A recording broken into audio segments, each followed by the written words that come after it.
There are three things, three ingredients, a succession, if you will, of three stages that we see repeated in history over and over again.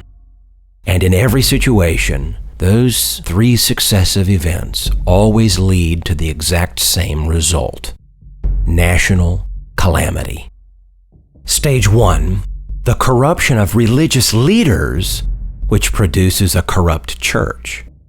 Stage 2, the corrupt church expands its influence by numbers, and it expands numbers by false conversions, and the false converts naturally produce tyrannical government.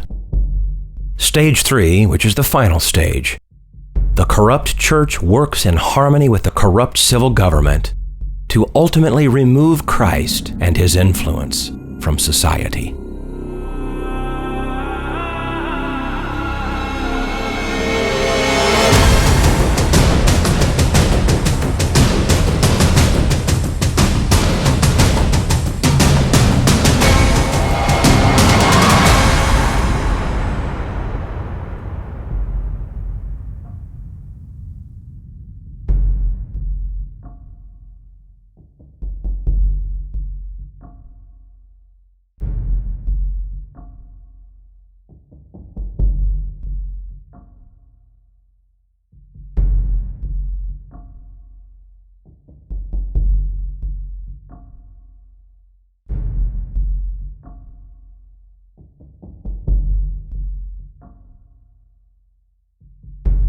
Religious freedom was restored, but the nation was still at war. Judas Maccabeus restored religious freedom, but much of the nation had already been Hellenized. Wicked priests still plotted against the righteous. Antiochus Epiphanes was dead, but he had a son who took his place as enemy to the Jews. Judas and his brothers strengthened Jerusalem and spent their lives unappreciated by many, plotted against frequently, and fighting battle continuously. Judas' brother Eleazar would end up crushed by an elephant in a vain attempt to win a battle that could not and would not be won. Within 4 short years of rededicating the temple, Judas would die in battle as many of the men around him fled for their own lives, while he took a stand against the enemy with just a small company of faithful companions. Judas' brother Jonathan would assume the role of leadership after Judas' death. As Jonathan fought for Israel, his brother John Gaddis was captured, plundered, and killed while transporting baggage away from the battlefront.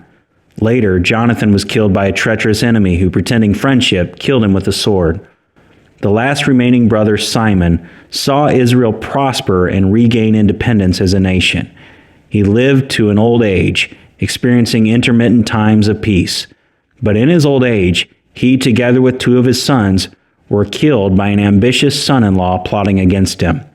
Simon's son, John Hyrcanus, would put down insurrection and govern Israel after his father's death. He was a good ruler and a great general, but not much of a spiritual leader.